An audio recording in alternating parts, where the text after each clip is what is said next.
মাছের ডিম তো আমরা অনেক রকমই খাই, কিন্তু বোয়াল মাছের ডিম কি তোমরা খেয়েছো?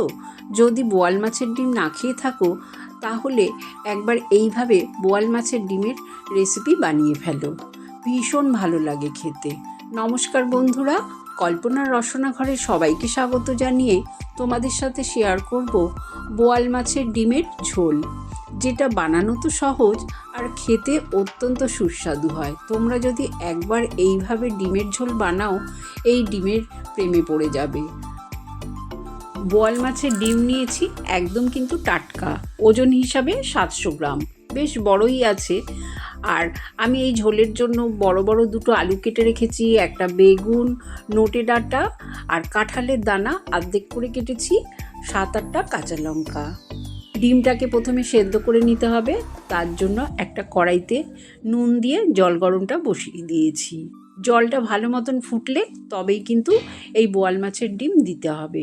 ডিমটা ছেড়েই কিন্তু সঙ্গে সঙ্গে নাড়াচাড়া করে দিতে হবে, না হলে তলায় লেগে যাওয়ার ভয় থাকে।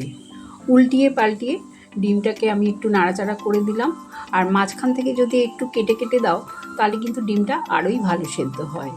ডিমটা সেদ্ধ হলে দেখবে কালারটাও চেঞ্জ হয়ে যাবে, একদম সাদা হয়ে গেছে।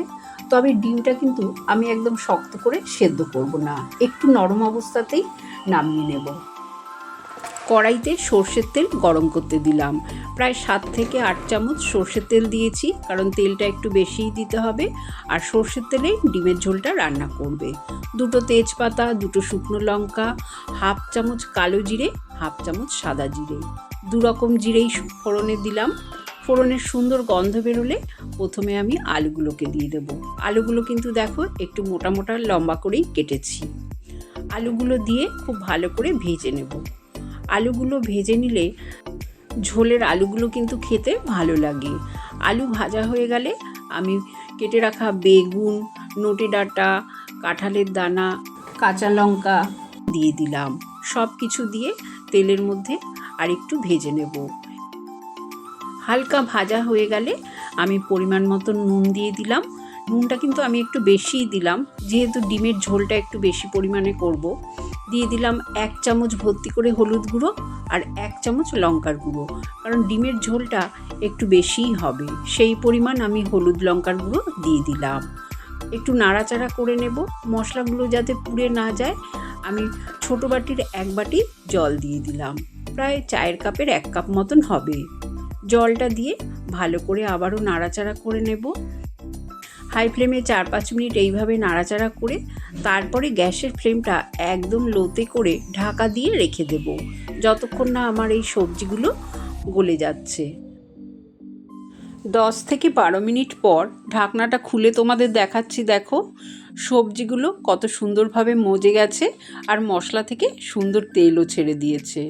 আমার তার মানে মশলাটা ভালো মতন কষে গেছে, কারণ সবজিগুলো এত সুন্দর মজেছে, এদিকে গোটা গোটাও আছে আবার সেদ্ধও হয়ে গেছে। দেখো তোমাদের আলু একটা কেটে দেখিয়ে দিলাম। এইবার পাশের গ্যাসে আমি জল গরম বসিয়ে দিয়েছিলাম, 2 গ্লাস মতন গরম জল দিয়ে দিলাম। আর এই ঝোলের জন্য কিন্তু অবশ্যই গরম জল দেবে। এদিকে সেদ্ধ করা বোয়াল মাছের ডিমগুলোকে আমি একটা ছুরির সাহায্যে কেটে নেব। বড় বড় পিস করেই আমি কেটে নিলাম। দেখেছো তো কত সুন্দর এই ডিমগুলোকে কাটা যাচ্ছে। সবগুলো ডিম আমি এইভাবে পিস করে নিলাম। আর ডিমগুলো দেখেছো ভেতরটা কিন্তু একটু নরম আছে, ডিমগুলো একদম শক্ত হয়ে যায়নি। এই নরম থাকার কারণে ঝোলের মধ্যে দেওয়ার ফলে দেখবে ডিমগুলো কি সুন্দর ফুলের মতন ছড়িয়ে যাবে। ঝোলটা ভালো মতন ফুটে গেলে আমি আরও 4-5টা চেরা কাঁচা লঙ্কা দিলাম। ঝালটা অবশ্য তোমরা তোমাদের পছন্দ মতন দেবে। আর একটু নুনও দিয়ে দিলাম, আমার মনে হলো নুনটা কম হবে, তাই আরেকটু নুন দিয়ে ভালো করে ঝোলটা ফুটিয়ে গ্যাসের ফ্লেমটা লোতে করে ঢাকা দিয়ে আরও 10 মিনিট রেখে দিলাম। একটা ছোট বোলের মধ্যে একটা মশলা আমি মিশিয়ে রাখবো। এখানে দিলাম 1 চামচ ভাজা জিরের গুঁড়ো, 1/2 চামচ চালের গুঁড়ো। এই মিশ্রণটা অল্প জল দিয়ে গুলে রেখে দিলাম। প্রায় 10 মিনিট পর ঢাকনাটা খুলে তোমাদের দেখাচ্ছি। দেখো আমার ডিমের ঝোল কিন্তু একদম তৈরি হয়ে গেছে। সব শেষে আমি ভাজা জিরের গুঁড়ো আর চালের গুঁড়ো দিয়ে যে মিশ্রণটা বানিয়েছিলাম সেটা দিয়ে দিলাম।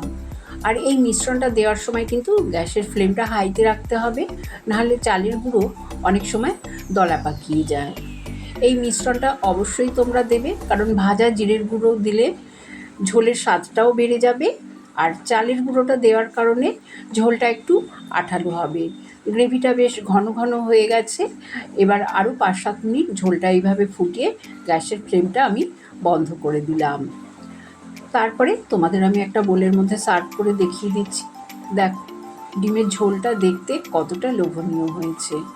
আর এই ঝোল থাকলে গরম ভাতে আর কিছুই লাগবে না। এই ঝোল দিয়ে কিন্তু এক থালা ভাত খাওয়া হয়ে যাবে। তোমাদের আমি ডিমটা দেখিয়ে দিচ্ছি। দেখো, আমি বলেছিলাম যে ডিমটা ছড়িয়ে কত সুন্দর ফুলের মতন দেখতে হয়ে যায়, দেখেছো তো? আর ভেতর থেকে দেখো বেশ সেদ্ধ হয়ে গেছে ঝোলের মধ্যে। এই ডিম যদি ভেজে রান্না করতে তাহলে শক্ত হয়ে যেত, কিন্তু যেহেতু ঝোলের মধ্যে আছে সেই জন্যে ডিমটা কতটা নরম দেখতে পাচ্ছ। রেসিপি ভালো লাগলে কমেন্ট করে জানিও, চ্যানেলটাকে লাইক শেয়ার করো, নতুন বন্ধু হয়ে থাকলে সাবস্ক্রাইব করো। সুস্থ থেকো, ভালো থেকো, ধন্যবাদ।